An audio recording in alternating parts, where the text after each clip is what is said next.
Moni mpingo onse.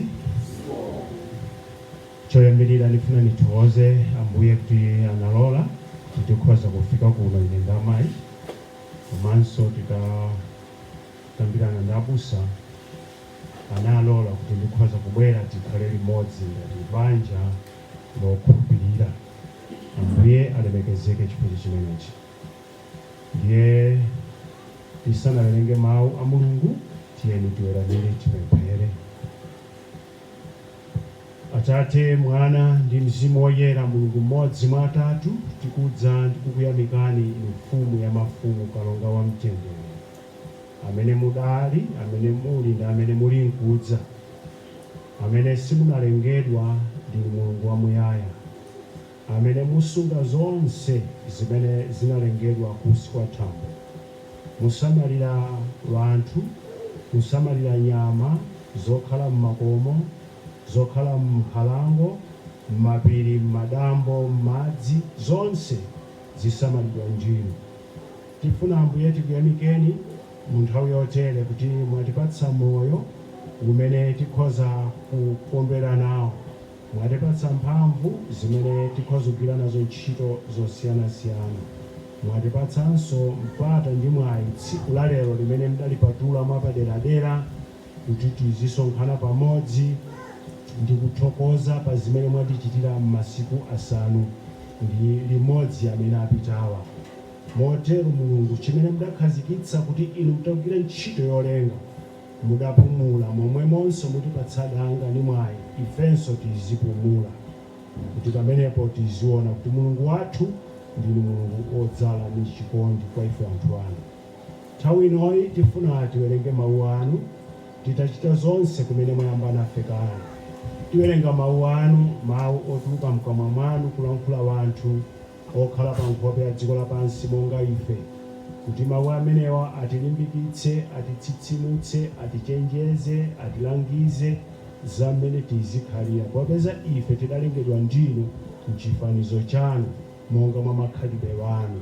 Mufuna zimenezo zimene zizipezeka pakati pathu ngati wanthu wanu. Tilankhuleni ndipo ifeyo tidzamva, tsekulani maso athu auzimu ndipo kuti timve zodabwitsa za mchilamulo chanu. Mwa Yesu Khristu Ambuye wathu tapemphera. Amen.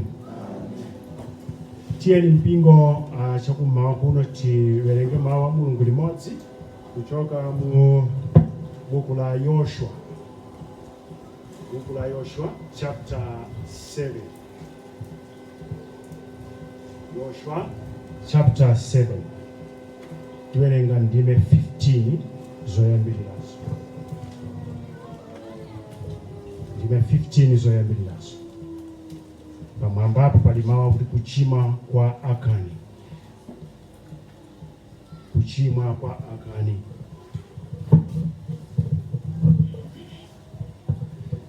Koma ana a Israeli analakwa ndi choperekedwacho, popeza Akani mwana wa Karimu, mwana wa Zibidi, mwana wa Zera wa fuko la Yuda, anatapa choperekedwacho, ndi mkwiyo wa Yehova unayakira ana a Israeli. Mukhoza kuona zijama kutsabusa za mkwiyo.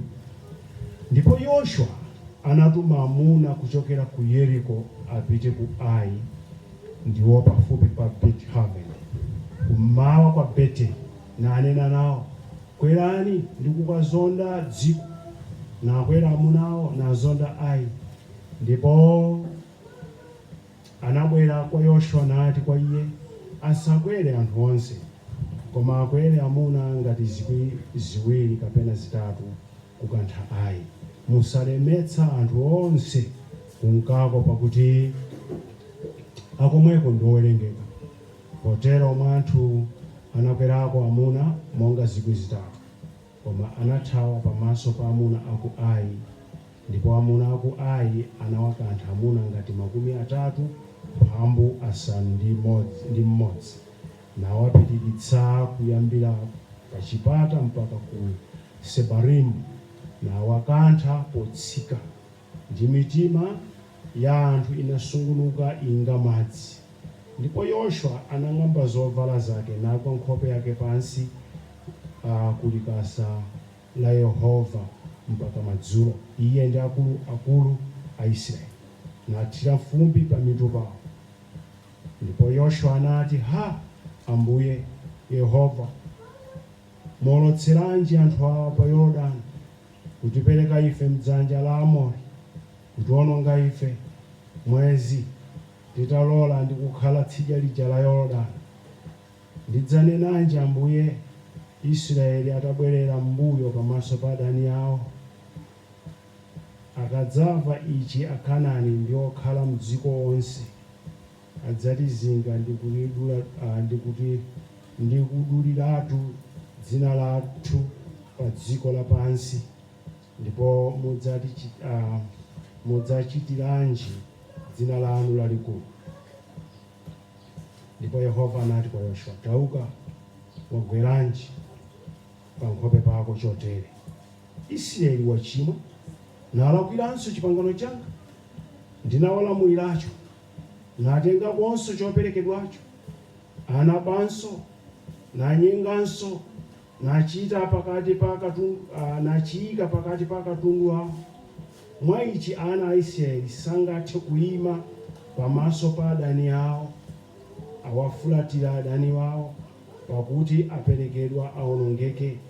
Sindidzakhalanso nanu mukapanda kuwononga choperekedwacho kuchichotsa pakati pa inu. Tauka, patula anthu nuti mudzipatule mawa, pakuti atero Yehova Mulungu wa Israeli, pali choperekedwa chiwonongeke pakati pako. Israeli, iwe sukhoza kuyima pamaso pa adani ako mpaka mutachotsa choperekedwacho pakati panu. Koma mmawa adzakuyandikitsani fuko ndi fuko, ndipo kudzali kuti fukoli Yehova aliulula lidzayandikira mwa zibale zake ndi chibale, lidzayandikira mwa zibale zake ndi chibale. Yehova achiulula chidzayandikira monga mwa anyumba ake ndi anyumbawo. Yehova awaulula adzayandikira mmodzimmodzi. Ndipo kudzali kuti iye wogwidwa ali nacho choperekedwacho adzatenthedwa ndi moto, iye ndi zonse ali nazo, chifukwa analakwira pangano cha Yehova ndi chifukwa anachita chopusa Israeli. Mulungu wadzidalitsa, adalitse mawu amenewa. Odala ife amene timamva mawu a Mulungu tiwasunga komanso kuchita. Amen. Tsono mpingo wa Ambuye, pamene tilondola phunziro ili la Yoswa, m'buku la Yoswa, ifuna tione poyambirira tisanalowe phunziro limeneli. Ifuna kuyamikira chiphunziro chimene mmaphunzira mmawa ndi mmawa, chimene amaphunzitsa pana abusa. Cholinga cha mpingo uliwonse ukakhazikitsidwa, cholinga chake chenicheni nchakuti Yesu Khristu aumbidwe m'mitima ya wanthu. Moti gwero lenelene lokhala mpingo ni kuti Yesu Khristu aumbidwe mkati mwathu, tikhale tonsefe ofanana monga Yesuyo, tizichite chilichonse ofanana ndi Yesuyo. Tikamalalikira kana abusa afe tizilalikira osati ifeyo koma Khristu mwa ife. Chimene chocho ndiye gwero lenelene la mpingo. Kubwera kunoku sikukhala mamembala chabe, tikhala mamembala kuti tikamamwalira akatimbire mu mwambo wa mpingo, ayi, koma kuti Khristu aumbidwe mwa ife. Chimene chocho ndiye tsinde lenelene lokhala mu Khristu. Tsono tili kuona pano mu mbiri ya ana a Israeli, monga tikamalondola bwinobwino, Yoswa anali otsagana naye Mose. Pamene Mose omwalira Mulungu wamtenga, ali kuyika mu Yoswa kuti atsogolere gulu la ana a Israeli. Kuchoka konseku kuku mukawerenga buku lopatulika muona kuti mbiri inali yabwino kwambiri. Ana a Israeli anenda moyo wa chipambano, ndipo anachoka pa ulemerero wina kufika pa ulemerero wina.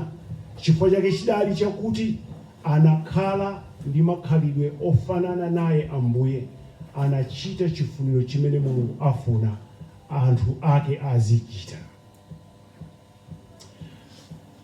Ndipo chapter 6 cha Yoshua tili kuona chipambano chimene ali kuchita mu Yeriko. Chipambano cha Yeriko, ali kugonjetsa Yeriko. Osati iwowo koma kuti monga mwa malangizo a Mulungu, iwowo ali kupambana mwa Mulungu wawo. Chifukwa Mulungu apatsa malangizo, muzizungulira kamodzi tsiku lilonse masiku 6 lachisanu ndi chiwiri mudzazungulire kasanu ndi kawiri, kenaka ndikuwomba malipenga zitoliro zimene muli nazo, basi mudzaona zimene zidzachitika. Zimene zidachitika Yeriko kuphwasuka, chimzinda cha mphamvu chachikulu chalinga lalikulu loti pamwamba pake pa mpandawo pamatuyenda galimoto, pakada tuyenda galimoto, koma adaphwasula wanthu wonse nkutha. Ndiye pamene pali nkhani imene ikubwera yotsatana nayo tawerengayo. Adachita chipambano chimenechi, zimwemwe zili mkati, nthungululu zili mkati, akusangalala. Zisanathe zisangalalo, pakubwera chipsinjo cha chibumo, kulira. Pakubwera kulira ndithu. Mpingo tiye tione kuti pamene tikhala tikamatumikira tiziona kuti tchimo loopsa kwambiri ndilo tchimo lobisika limene sili ululika. Mawu a Mulungu pa Mateyu 13 verse number 25 atero kuti koma mmene anthu anali kugona, mdani wake anadza nafesa namsongole. Akufotokoza za fanizo la namsongole. Ndiye mawu a Mulungu akuti pamene anthu anali kugona, mdani wa mwini mundawo adabwera nufesa namsongole. Pamene anthu anali kugona, nthawi yogona imakhala nthawi yopumula, nthawi yogona imakhala nthawi yotayirira, nthawi yogona imakhala nthawi yonena kuti suganizira kwambiri za zinthu zina, chifukwa thupi limakhala kuti likupumula. Mu nthawi imeneyi kugona kumene kuku ni nthawi imene mu mpingo anthu amathukhala pa ufulu, pa freedom, zinthu zikuyenda bwino, zonse zili bwino, chilichonse chikuchitika monga tifunira, maplani wathu akufika hapo, chilichonse chikukwaniritsidwa. Mu nthawi imeneyi pamene Satana amafesa mbewu yake imene itsutsana ni chimene Mulungu ali kufuna. Zimene tili kuona pano ali mkati mwa chikondwerero chakuti apambana Yeriko. Mdani ali pomwepo, Akani ali pomwepo, ali kutenga zinthu zoletsera, ali kukabisa mchihema chake, nukumbira pakati pa nyumba yake, mwa hema yake nikuphimbirapo, nunyamuka molimba mtima umapita ku nkhondo, kwa machimo lili pansi zimene Mulungu analetsa. Mulungu sadza kondwera ndi tchimo lililonse lobisika limene munthu sangalape. Mulungu ni mdani weni wa tchimo, chifukwa adatumiza mwana wake kudzatundudzidwa kuno ku dziko lapansi kuti athetse ndi kuchotsa tchimo. Chimenecho chimene tili kuona tsono mkati mwa zimenezi tili kuona vuto lalikulu, asilikali 36 akuphedwa Aisraeli. Asilikali 36 akuphedwa. China chimene tikuona chidabweretsa chigonjetso pakati pa Aisraeli, china chidali chakuti atatuma akazitape waja Yoshua apita ndithu kapanga ukazitape ku dziko lija, akafufuza ndiye nkubwerako. Ndiye atabwerako ali kubweretsa malangizo wawo osiyana ndi zimene Mulungu adanena. Izi Mulungu amakwiya nazo kwambiri mu mpingo. Wanthu akamabweretsamo maganizo awo wathupi kuleka zimene iyeyo adanena m'mawu ake. Panabwera maganizo athupi, mukwaza kuona maganizo athupi anabwera motani, ali kulangiza ndi kupangira Yoshua akuti musalemetse wanthu. Yoshua musalemetse wanthu ayi, kamudziko tunka pang'onong'ono, asapite anthu osa asilikali ayi, mukhoza kutumiza komwina 2,000 kapena 3,000 basi. Akakwanitsa kupanga zimenezo amene adali maganizo a wanthu, amene adali maganizo a wanthu akuthupi. Mulungu sagawana ni munthu kumbali ya zimene zinthu afuna achite, koma kuti ifeyo tikagonjera kuchilamulo chake ndi kuchita mawu ake, Ambuye atipatse chipambano. Ali kulangiza ndipo Yoshua ali kutenga malangizo a wanthu. ali kutenga malangizo wanu. Mulungu ali kunena kuti ndipo anatumiza asilikali amene 3,000. Koma malangizo a Mulungu sali otero. Mulungu adanena kuti onse amene ali omenya nkhondo azipita. Onse amene ali legible kuti amenye nkhondo azipita ku nkhondoko. Ni monga mmene mpingo uli. Silinganene kuti wena muziwerenga mawu a Mulungu wena msamawerenge. Ayi. Silinganene kuti wena muzipemphera wena msamapemphere akupemphera kwani wena. Ayi. Pempherani kosalekeza. Aliyense kwayekha azipemphera. Kukhala ndi malo athu. Kuwerenga mawu. Kudzilimbikitsa, kudzidyetsa. Tonsefe ngati asilikali ake a Yesu tiyenera kuchita chimene Ambuye atilangiza. Buku ili la chilamulo la Yoshua lisachoke pakamwa pako. Uzilingalira usana ndi usiku kuti uchite mwanzeru. Malangizo amenewo sapatsa abusawo, sapatsa amayibusa, sapatsa akulu mpingo, amapatsa aliyense wa ifeyo tizichita monga mawu a Mulungu atilangizira. Chimenecho ndiye chinthu china chimene tikhoza kuona pa zimene zikuchitika mu ndimezi. Tsono zitachitika zimenezi, Yoshua waona zachitika zija, ali kung'amba zovala ndi akuluakulu a Israeli, nugona chafufu mimba pamaso pa likasa la Mulungu, udzithira dothi mitu, usonyeza kusweka mitima. Zimene zilifikitsa kuphunziro lathu limene tiphunziro loyamba. Choyamba chimene tifuna tiphunzire mu ndimezi mpingo wa Ambuye ndichi: mphamvu ya zomwe tilimo lero sizichokera ku zomwe tidakumana nazo kale. Mphamvu zimene chipambano chathu cha lero sichichoka ku zimene tidachita kale. Kuti tikhale moyo wa chiyero sikhama kuyesetsa kuti nikhale moyo odzipatula, kuyesetsa monga munthu akhoza kuchitira. Ayi. Mukhoza kuona chitsanzo chabwino apapo. Chipambano chimene chinachitika ku Yeriko simene zimekadachitikira ku Ai. Iwo amakhulupirira zone kuti muchatagonjetsera Yeriko kusoti pambana muikapo maganizo awo. Ayi. Mmene tinachitira chaka chatha simene tikhoza kuchitira chaka chino. Mmene Ambuye anatipambanitsira chaka chatha simene akhoza kutipambanitsira chaka chino. Mmene tikhoza kutumikirira chaka chatha tinatumikirira chaka chatha simene tikhoza kutumikiriranso chaka chino. Ayi. Tisamakhale okhutitsidwa ndi zinthu zimene ma past experiences kuti zimene zozo ni zimene ife tikhoza kutsamirapo. Ayi. Chikhristu ndi nthawi zonse lero zimene tikuchita leroli. Munthu amatheka kuti last year anali katswiri, chaka chino chimwena kapena anali mkulu mpingo, kwanguleko kula mpingo notenga mitala mawa ake tsiku lizake akulu amwalira akapita chikunja chifukwa zimene anthu sakakumbukira zimene anachita last time kapena nthawi yakaleyo. Aona zimene achita pambana. Mulungu anaona zimene amachita nthawi imeneyo ku Ayiko, zimene zidapangitsa kuti awakanthitse niwapereka kwa adani wawo. Tisamakhale okhutitsidwa ni mmene tachitira ni mmene zinthu zili kapena kuti ife zathu zili bwino. Ayi. Moyo wa Chikhristu ni nkhondo. Tsiku ni tsiku tiyena kukhala omenya nkhondo. Tsiku ni tsiku tiyena kukhala pa mapazi pa Ambuye wathu Yesu Khristu. Tsiku ni tsiku tiyena kupempha zifundo zake. Tsiku ni tsiku tipemphe zisomo zake. Atithangatire tikhale wanthu olimba amene Yesu Khristu atimenyera nkhondo mkati mwathu. Monga ndina tchimo loopsa kwambiri mmoyo wathu wa ife ngati Khristu ni tchimo lobisika, secret sin. Mulungu akubisa machimo ake sadzaona mwayi. Miyambo 28 verse number 13.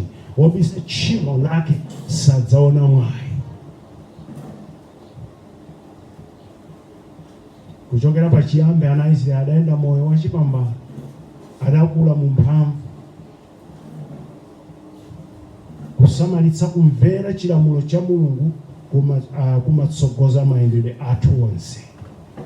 Tikasamalitsa ndi kuyenda kuti Yesu Khristu atiyendetsa mu njira zake timakhala moyo wa chipambano. Koma tikasiyana ndi kubweretsamo zinthu za thupi zambiri zitigwera, tisadabwe kuti zitigwera chifukwa ninji tayikamo zinthu zathu tasiya zimene Ambuye watipatsa. Anzathu monsemo adamvera Mulungu, adawauza kuchita mdulidwe, adachita. Adawauza muchite Pasaka, adachita. Adachita kuwoloka Yorodani uja mutenge kumiyala, aliyense mafuko asanu akhumi ndi awiri, aliyense adatenga mwala nukamanga chikumbukiro. Akuti vana vanu azikakufunsani kuti kodi ichi mwamanga apa chinchiyani, kuti mukapeze danga lowaphunzitsanso kuti vanawo akadziwe Mulungu amene anakupatsani chipambanochi. Zonsezo anakwanitsa kuchita. Koma kumapeto kwake tili kuona chimene chikuchitika. Ali kusiya chimene Mulungu ali kuwalangiza. Mpingo chentidziwechi. Monga pakati pa ophunzira padali Yudasi. Monga m'munda wa Edeni mudali njoka. Pakati pa ana Israeli padali akani. Pakati pathu pamakhala china chimene chikhoza kutitsitsa, kutilekanitsa ndi Mulungu. M'munda wa Edeni mudali njoka, idagwetsa anthu aja makolo athu oyamba. Pakati pa ophunzira padali Yudasi Iskarioti, amene chidali chokhumudwitsa. Pakati pa ana Israeli padali akani, adakatenga choletsedwa cha Mulungu. N'chifukwa chake pamene talandira chipambano ni nthawi imene kufunika koposa tipambane kukhala maso, chifukwa Satana amakhala chilili nthawi imeneyo. Amadziwa kuti atangwanika nusangalala.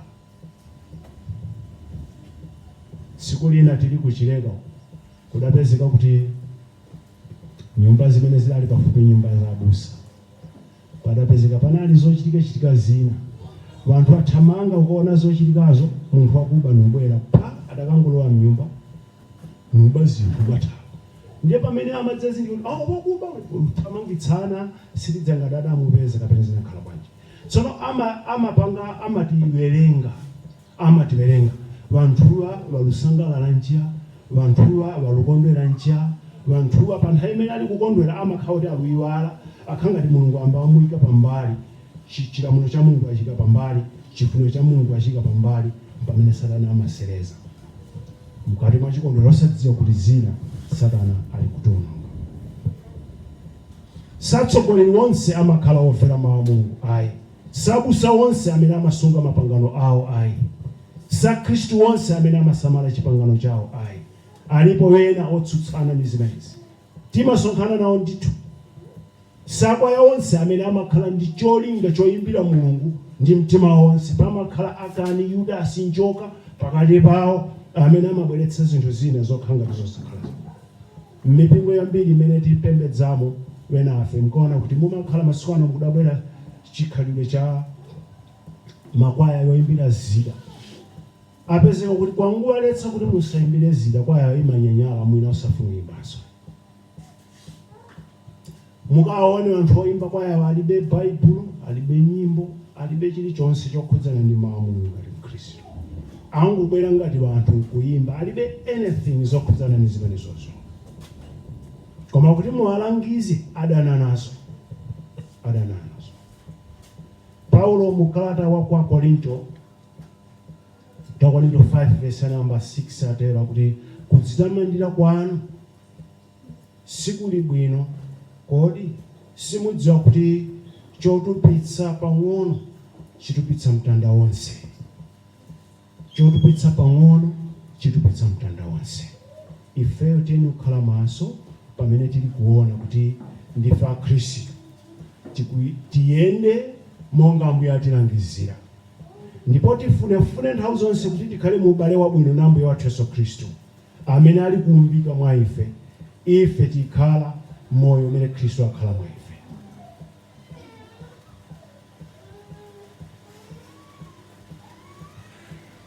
Chinthu chimene Ambuye afuna tiphunzire china nchakuti pamene Ambuye atichitira zinthu mokhulupirika, tikhala pa ngozi ngati tiyamba kudzitama kuti tachita ndife. Ambuye watichitira chinthu china chabwino, ife nkuyamba kudzikweza. Ayi tidachita ndife zimenezi. Ayi chifukwa chitira kuisa ntchito wakuti. Anapanga zakuti.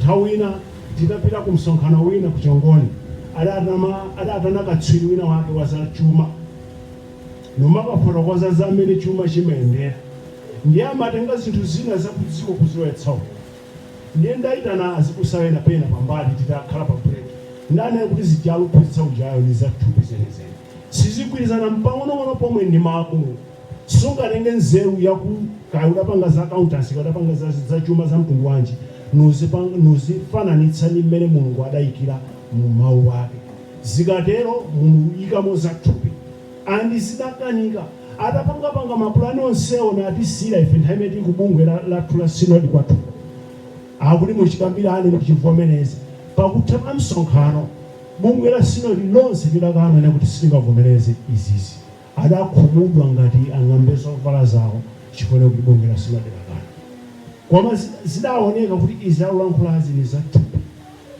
pamene talandira chipambano tisadzikweze tachita ndife chifukwa Ambuye amachita mwa ife. Ninachita chidwi pamene amaphunzitsa abusa waja panali funso lina anadzafunsa lokhudzana kuti kodi Ambuye Yesu Khristu anakhala munthu mthupi amene akamba kuti kodi Satana analinso mthupi bwanji sadagonjetsene motero mu mzimu nimangolingalira kuti Satana pamene wachoka kumwamba na mzimu woyipa anadzagwa pa dziko lapansi ndiye Satanayo amapanga invade amalowa mwa wanthu amalowa m'matupi ya wanthu monga tili ifeyo ndiye ifeyo timakhala ma agent tikozonera kuti timakhala ake ogwiritsidwa ntchito ni Satana kuti tikwaniritse ntchito ya Satanayo pano pa dziko lapansi ndiye Satana amakhala mwa wanthu amene ndi zipangizo zake za Satana koma amakhala wanthu monga tililimu mthupi ndithu chifukwa Khristu anabwera mwa mtundu umene wachawo chifukwa Satanayo ndi wanthu amene wakhala impersonated Satana wakhala mwa wanthu na amagwira ntchito munthu chifukwa akhoza kunena kuti munthu uyu ni Satana koma ni munthu mzathu wobadwanso makulu ake tiyadziwanso munthu ni woyipa mtima munthu ni Satana chifukwa Satanayo alugwira ntchito mwa munthu momwemo pamene ife tikhala osamvera tikhala wanthu amene tikugwiritsidwa ntchito motero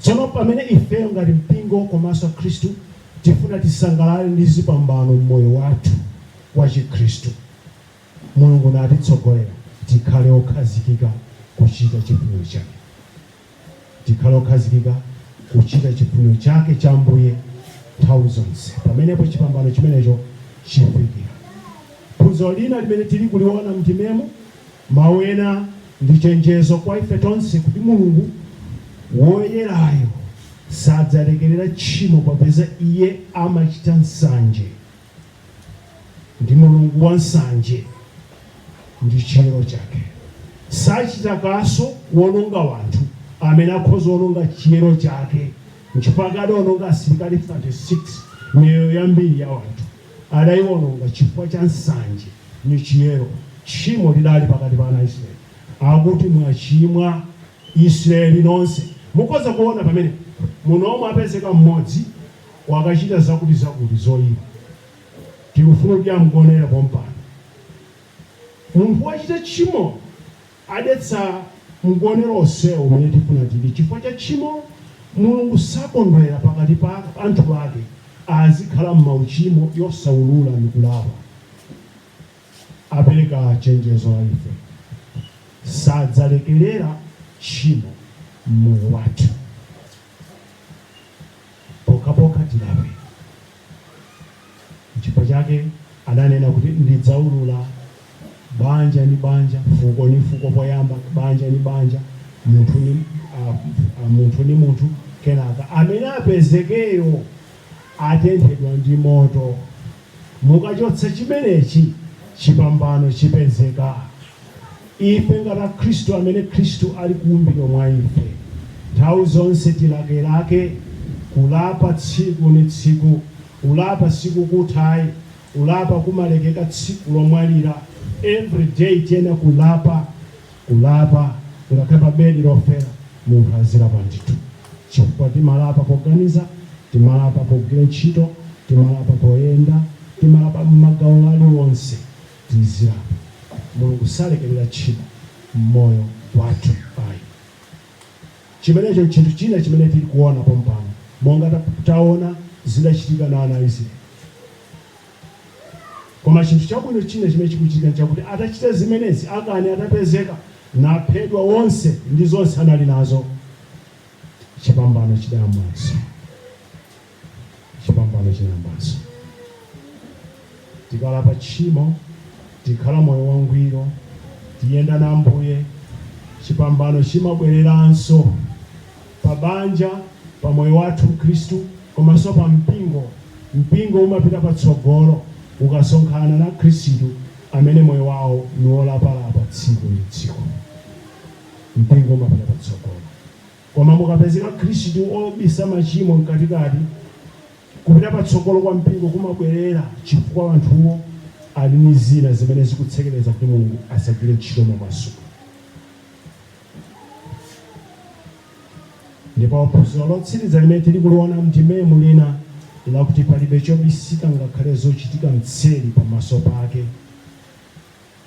Miyambo 15 verse number 3, Mulungu atera kuti maso a Yehova ali ponse ponse nayang'anira oyipa ndi abwino. Maso a Yehova ali ponse ponse nayang'anira oyipa ndi abwino. Miyambo 15 verse number 3. Tiphunzire kuti nthawi zonse Mkhristu moyo wake umakhala pa kufunidwa kuti usokeretsedwe. Miyoyo yathu imakhala ikufunidwa. Mpingo umakhala ukufunidwa. Munyengo imene tikukhala mwino ni nyengo imene mipingo yambiri yapatuka pachiona. Mawu achingereza amati apostates. Uchoka pachiona. Mipingo yambiri muno mwathu Malawi yachoka pachiona. Koma anthu ali mu mpingomo ambiri sadziwa kuti achoka pachiona. Akumatumikira namaona kuti zinthu zichitika bwinobwino, koma sadziwa kuti chifuniro cha Mulungu chatayika. Nchifukwa mipingo ambiri pali pano simudaona nthawi ina olankhulira mipingo mdziko anakafunsa president, akuti president malingana ndi mmene korona ogwera mutithandize chifukwa chuma chalowa pansi mipingo Mulungu ayopsa. Sinidziwa ngati achitapo kanthu kapena ayi, koma zimene adalengeza ndithu pa maradio kuti umphawi walowa chifukwa cha matenda a korona. Sinidziwa ngati ana Israeli zimenezo zidachitani kwa miliri magwera ngati akafunsa powena. Koma chimene ana Israeli amachita amafunsa Mulungu wawo, amalapa tchimo kuti apite patsogolo. Chimenecho chimene tiyena kuona. China choopsa chakuti ngati tchimo sililapidwa pakati pa anthu kapena pa banja, amaonongetsa zinthu zina zonse zimene sizinali zoti ziwonongeke. Akani vana ake, akazi ake, ziweto zonse anali nazo zonse zidawonongedwa. Tchimo limakhala lowononga zinthu zimene sizinena kuwonongeka. Chifukwa chake nthawi zonse tizichita mantha ni tchimo chifukwa Mulungu sakondwera ndi tchimo. Masalimo 2 verse number 11, Mulungu atero kuti tumikirani Yehova ndi mantha ndipo kondwerani ndi chinthethe. Tumikirani Yehova ndi mantha, kondwerani ndi chinthethe. Osazolowera kuti ifeyo ndife Khristu tidakhala kale timadziwa zonse yayi, koma kuti tizitutumira ndi mantha kuti pamene tikutumikira Yehova tizikhala ochenjera nthawi zonse pamene Ambuye watipatsa chipambano, osadzikweza ngati kuti tachita ndifeyo ayi. Mulungu atichenjeza nthawi zonse. Taona 1 Samuel 15 verse number 17. 1 Samuel 15 verse number 17.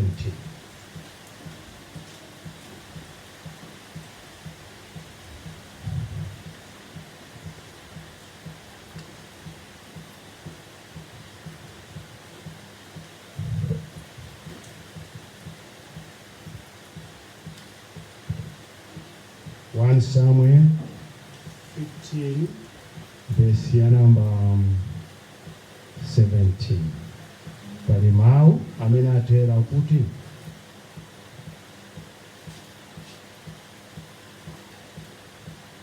nati Samueli, mmene munali wamng'ono m'maso a inu nokha, kodi simunayikidwa mutu wa mafuko a Israeli? Ndipo Yehova anakudzozani mfumu ya Israeli. Samueli alikuchenjeza Sauli amene adakachita zoletsedwa. Mutati muone pa mutu 15 Sauli alamulidwa aononge Amaleki, koma iye sadachita, anakabweretsa naye Agagi mfumu ya Amalekiyo wamoyo. Ndiye tsopano ali kumpanga challenge munthu wa Mulungu, akuti kodi iwe uli wamng'ono, Yehova sadakusankha kuti ukhale olamulira mafuko ake? Izi mwachitiranji inuyo kudzifunira maganizo ako osafuna kumvera malangizo ake Yehova? Osafuna kumvera malangizo ake Yehova. Nkhondo imene ife tidayitanidwirako yachikhulupiriro ndiyo yofetsa thupi nthawi zonse. Thupi lizifa, zokhumba zathu zizifa, koma za Ambuye zimene zizitumphuka nthawi zonse. Tisakhumbekhumbe anthu atidziwe, titchuke, atitame. Ayi, mu ufumu wa Mulungu munthu asatamidwe, koma Ambuye yekha amene atumphuke basi. Chifukwa kali kumufunsa Baba, inu sadakusankhani mutsogolere makamu yake Yehova? Izi mwachitazi za mtundu wanji? Mwachitiranji kusada maganizo wanu? Akani waonongetseranji wanthu wonse asilikali 36 chifukwa cha zokhumba za moyo unukaba golide nukabisa? Tionongetseranji anthu a Mulungu, Akhristu amene akhoza masunga mauchimo mkati mwawo ni kufuna kukwaniritsa za thupi? Ali kuonongetsa mpingo wa Mulungu, kusokeretsa anthu a Mulungu mu njira zosiyanasiyana. Akhoza kukhala abusa amene ali ni mtima ofuna chuma pa mpingo ndi malo ena otero. Asokeretsa nkhosa za Mulungu, chifukwa chimene amaphunzitsa si Mulungu, si Khristu mwa iwowo amene ali mwa iwo kuphunzitsa, koma amaphunzitsa maganizo awo, cholinga zokhumba zawo zifitsidwe. Chimenechi Mulungu atichenjeza konsekonse kuti chipambano chathu pa moyo wathu wa Chikhristu chili mwa iye Yesu Khristu amene akhala mwa ife natipatsa chipambano. Koma tikabisa tchimo mkati mwathu losalapa, timakhoza masonkhana ndithu, koma mpingowo umachitika liute chisukula chifukwa cha uchimo. Uchimo mawotsiriza, wina olemba buku anatero, uli ngati chibulangete chonyowa chimene mwakhetsa chimoto chikuyaka chikabukabuka, unotenga chibulangete chonyowa nkukaphimbira phiri, basi moto wonse umazima. Mmene lili tchimo. Tsono mu mpingo mmene anthu alapa machimo awo, nakhala moyo womasukirana wina ndi mnzake, nadalirana natumikirana, mmene muja Ambuye amalemekezeka, ndipo chipambano chimachitika pa nkhondo zonse zimene nkhoza kumene. Ambuye atithandize, komanso atilimbikitse, atichenjeze mu zonse zimene ife tikhoza kukhala. Tili momwemo, tili mnyengo yosautsa muno m'Malawi, konkuno kwathu kumponera mu mpingo wa Reformed Church. Tili pakati pa mipingo imene ikhoza maphutsa zina zosiyana ndi zimene Mulungu ali kunena, koma tikhoza kuona kuti Ambuye akuti nji. Chimenecho chimene chiyenda kugwira, sikuchuluka kwa anthu ayi, koma kuti anthu quality ya anthu omwe otani akuchita chifuniro cha Ambuye kapena ayi. Ambuye atithandize mwa amenewa. Amen. Tiyentuwera minute mbere. Atate Mulungu wathu, tikuyamikani ndi kukulemekezani. Nthawi zonse matupi athu amakhumba zinthu za moyo wa dziko lapansi. Nthawi zonse timakhumba kuti tifike pofanana ndinuyo, Chifukwa chake monga njoka ija munda wa Edeni uja idauza mzimayi uja Hava, akuti Yehova Mulungu adadziwa kuti mukadya mtengo uwu mudzafanana naye ndipo mudzakhala odziwa chabwino ndi choyipa. Ndiye mzimayi uja pofuna kufanana ndi Mulungu anadya. Nchimene lero mbewu yoteroyo ili mkati mwathu tidabadwa nayo. Timakhumbitsitsa zokhumba zathu zichitike ndi kuponderedza mawu anu ndi chifuniro chanu. Taona panopo ana Israeli mutamenyera nkhondo pansi pa utsogoleri wa Yoshua. Chipambano chabwino. Koma monga mwa wanthu zimene iwo wali anakampangira Yoshua na akuluakulu amafuko ya Israeli, musatopetse anthu onse. Angutuma asilikali pang'ono akagonjetsa kamudziko nkakang'ono. Yoshua na akuluakulu anamvera kumene kudalusanjula mawu anu. Koma zatsatira zakusanjula mawu anu ndi imfa ndithu. Ambuye mutithandize kukhala wanthu amantha, tikutumikireni ndi mantha komanso ndi chinthente. Mukhale ndi aliyense wa ife, tipatseni mitima yovomereza kuti tidabadwa ochimwa, koma tilandira zipambano ndi zifundo kuchoka kwa inuyo Mulungu mwa mwana wanu Yesu Khristu. Khala ndi aliyense amene anabwera muno, zikomo ife chokhala nafe kuchoka mmawa uja pamene taphunzira za magawo awiri amene aulula inu Yesu Khristu, kuti ndinu Mulungu komanso ndinu munthu weniweni, ndipo munabwera kuno ku dziko lapansi kudzatiwombola mu munthu wathu koma osachimwa konse. Ndipo makhalidwe amene mudatipatsa na amene tizikhala nawo ndi kuchita zanu mu mpingo, m'mabanja komanso m'mabizinesi ndi malo aliwonse amene tikhozipezerapo. Mutilimbikitse monsemo, mukhale ndi ana ang'onoang'ono, mukhale ndi akuluakulufe, mukhale ndi abusa ndi onse amene athandizana nawo kugwira ntchito imeneyi pakumangirira ekleziya wanu kuti apitepitebe kulemekeza inu Mulungu wa moyo. Mukule ifeyo tichepe. Mukhale na anzathu amene samvera bwino m'matupi mwawo chifukwa cha kudwala, tiwapereka m'manja mwanu. Machiritso onse amachoka kwanu, ndipo muchiritse mbali zonse kuthupi komanso ku uzimu. Chifukwa chake inu Ambuye mukalandira wanthu odwala mumamba mwakhululukira machimo wawo, musanachiritse nthenda zakuthupi. Popeza inuyo mumakhudzika kwambiri mzimu wake wa munthu koposa thupi, momwemo Ambuye tithandizeni muwachiritse anzathuwo kuti atachira nabwera malo otere pano adzalemekeza inu kuti zikomo Ambuye adanichiritsa.